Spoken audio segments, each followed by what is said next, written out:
Method number 1, sunlight is equals to low cortisol.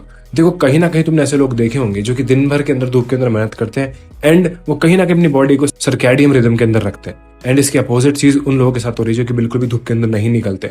बहुत time हो गया उन्हें सनराइज देखे एंड सनसेट को देखे एंड वो धूप के अंदर कभी निकलते नहीं। अगर निकलते भी है तो बिल्कुल पैक होकर। मैं ये नहीं बोल रहा कि धूप के अंदर खुले जाओ, सनस्क्रीन मत लगाओ, सब केयर छोड़ दो, अपनी हेल्थ का ध्यान मत रखो। ठीक है, सनस्क्रीन लगाओ, अपनी हेल्थ का ध्यान रखो, लेकिन तुम्हें थोड़ा टाइम बाहर भी रहना चाहिए, शाम के टाइम या फिर सुबह मॉर्निंग के टाइम। क्योंकि जो सनलाइट तुम्हारी बॉडी पर पड़ेगी, तुम पर पड़ेगी, तुम्हारी आंखों पर पड़ेगी, जो किरण है वो काफी इंपैक्ट डालती है। क्योंकि अगर तुम दिन भर के अंदर अपना रूटीन ऐसा रखोगे, तुम बिल्कुल भी धूप के अंदर नहीं जा रहे हो, सिर्फ घर के अंदर रहते हो, या फिर ऐसे जॉब पर रहते हो, या फिर तुम बिल्कुल भी घर से बाहर नहीं निकलते हो, कहीं ना कहीं तुम्हारी हेल्थ के ऊपर इंपैक्ट डालता है। एंड अगर तुम थोड़ी देर भी धूप के अंदर बैठते हो या फिर कुछ भी खेलते हो, जो भी एक्टिविटी तुम करना चाहते हो वो करते हो, तुम्हें सनलाइट से विटामिन डी मिलता है एंड विटामिन डी से तुम्हारा टेस्टोस्टेरोन इंप्रूव होता है। मैं ऐसे नहीं बोल रहा बहुत स्काईरॉकेट हो जाएगा, बहुत इंप्रूवमेंट आ जाएगी, बूस्ट हो जाएगा, बट कहीं ना कहीं वो स्टेबल रहता है एंड इंप्रूवमेंट होती है एंड तुम्हें कहीं ना कहीं एक पीस मिलता है, क्लैरिटी मिलती है एंड तुम्हारा हाई कॉर्टिसोल भी लो होता है। कॉर्टिसोल मतलब वो चीज जो कि तुम्हें रात को सोने नहीं देती है, एकदम कुछ स्पाइक सा हो जाता है, मैं उसकी बात कर रहा हूँ। तुम्हें अजीब सा लगता है, जो तुम ओवर थिंकिंग करते हो, एंजाइटी जो भी तुम्हें होती है, कहीं ना कहीं तुम्हारा कॉर्टिसोल हाई रहेगा, रात को तुम्हें नींद ठीक से नहीं आएगी। एंड अगर तुम विटामिन डी लोगे, सुबह सनलाइट लोगे, तुम्हारी काफी हेल्थ के ऊपर इंपैक्ट आएगा एंड तुम्हें काफी इंप्रूवमेंट देखने को मिलेगी एंड तुम्हारी विटामिन डी की डेफिशिएंसी भी इंप्रूव होने लग जाएगी। मेथड नंबर 2, ये एक स्किल भी है एंड इंप्रूवमेंट भी होगी तुम्हारी हेल्थ के ऊपर। अगर तुम खुद का खाना खुद से बनाते हो तो देखो कहीं ना कहीं तुम ये चीज तो सीखोगे कि खाना कैसे कुक होता है। मे बी फेल होगे, लेकिन तुम सिंपल बेसिक फूड तो बना ही सकते हो, क्योंकि तुम खाना बनाकर अपनी हेल्थ का ध्यान तो रख ही रहे हो एंड तुम्हारी मेंटल हेल्थ भी सही रहती है एंड तुम्हें खाना बनाने का एक्सपीरियंस भी होता है। मैं ये नहीं बोल रहा कि तुम खाना बनाने वाले बन जाओ, बट तुम्हें कहीं ना कहीं अपनी मील्स खुद प्रिपेयर करना आना चाहिए, क्योंकि वो काफी इंपैक्ट डालता है तुम्हारी हेल्थ के ऊपर। एंड जब तुम अपने मील्स खुद से बनाते हो तो तुम अपने आप को एक स्किल तो डेवलप करके दे ही रहे हो एंड अपना फूड बनाना भी सीख रहे हो एंड तुम इस चीज को इंप्रूव ही करते चले जाओ, क्योंकि कहीं ना कहीं तुम्हें इस चीज के अंदर इंटरेस्ट आने लग जाएगा एंड तुम्हारी मेंटल हेल्थ भी सही होने लग जाएगी। अगर तुम्हारी मेंटल हेल्थ खराब रहती है तो, क्योंकि तुम काम कर रहे हो, तुम कुछ खाने के लिए बना रहे हो अपने लिए एंड तुम अपने लिए हेल्दी बेसिक सिंपल से क्वालिटी फूड बना सकते हो, जो कि प्रोटीन के अंदर हाई होंगे, कार्ब्स के अंदर लो होंगे एंड तुम्हें ये चीज करके तुम अपनी हेल्थ भी सही कर लोगे एंड अपनी मेंटल हेल्थ भी सही कर लोगे एंड इवन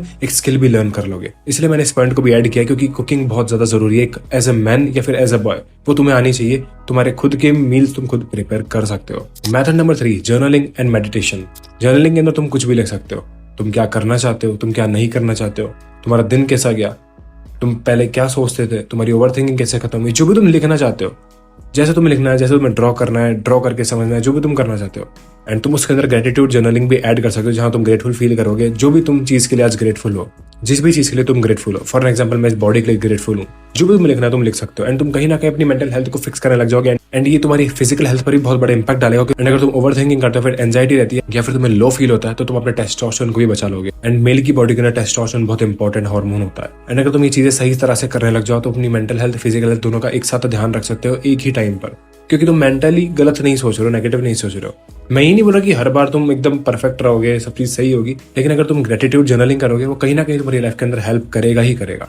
एंड अगर तुम्हें मेडिटेशन करना है तो अपनी ब्रेथ के ऊपर फोकस कर सकते हो। तुम्हें ज्यादा कुछ नहीं करना, अपनी आंखें बंद करनी है, शांत कमरे के अंदर बैठना है एंड अपनी ब्रेथ के ऊपर फोकस करना है, इनहेल एक्सेल। एंड तुम उसे 5-10 मिनट कर सकते हो स्टार्टिंग में एंड फ्यूचर में तुम इसके ऊपर प्रोग्रेसिवली ओवरलोड कर सकते हो। Method number 4, consistency, the ultimate health investment. अगर तुम इसके ऊपर इन्वेस्ट करते हो, लाइक अगर तुम कंसिस्टेंट रहते हो, तुम जिम जा रहे हो, अच्छी डाइट बना रहे हो, अपने स्किल्स के ऊपर ध्यान दे रहे हो, मेडिटेशन, जर्नलिंग, ये सब चीजें कर रहे हो, लेकिन अगर तुम कंसिस्टेंट नहीं हो, तुम्हें इतनी इंप्रूवमेंट नहीं मिलेगी या नहीं दिखेगी। लेकिन अगर तुम इन चीज के ऊपर कंसिस्टेंट रहते हो एंड अगर तुम इन सब चीजों को लाइफस्टाइल बना लेते हो, तुम्हारी लाइफ के अंदर सिग्निफिकेंटली चेंज आने लग जाएगा एंड तुम कहीं ना कहीं अपने आप डिस्ट्रैक्शन से डिटैच होने लग जाओगे एंड तुम खुद देखोगे तुम्हारी मेंटल हेल्थ, तुम्हारी फिजिकल हेल्थ कितना ज्यादा इंप्रूव होने लग गई। ये बहुत बेसिक सी चीज है, अगर तुम ये चीजें फॉलो करने लग जाते हो, तुम अपनी लाइफ के अंदर बहुत लोगों से आगे निकल जाते हो एंड ये बहुत बेसिक सी चीज है जो कि हर ह्यूमन कर सकता है, हर ह्यूमन बीइंग कर सकता है। ये बिल्कुल भी कॉम्प्लिकेटेड नहीं है और अगर तुम एक्चुअली के अंदर कंसिस्टेंट रहते हो, तुम कहीं ना कहीं अपनी लाइफ से ग्रेटफुल फील करने लग जाओगे एंड इवन जो भी तुम्हारी प्रॉब्लम्स होगी उनसे तुम डील करना सीख जाओगे। एंड देखो हर इंसान की लाइफ के अंदर दिक्कत होती है, वो बड़ी होती है चाहे छोटी होती है, लेकिन मैटर ये करता है कि वो उनसे डील कैसे करता है। अगर तुम उनसे सही से डील करने लग जाओ एंड अपनी लाइफ को बहुत ज्यादा कॉम्प्लिकेटेड नहीं बनाते हुए उनके ऊपर चेंजेस लाने लग जाओ स्टेप बाय स्टेप, तो तुम अपनी लाइफ के अंदर सिग्निफिकेंटली चेंज ला सकते हो एंड अपनी मेंटल हेल्थ, फिजिकल हेल्थ, इन सबको भी फिक्स करना स्टार्ट कर देते हो।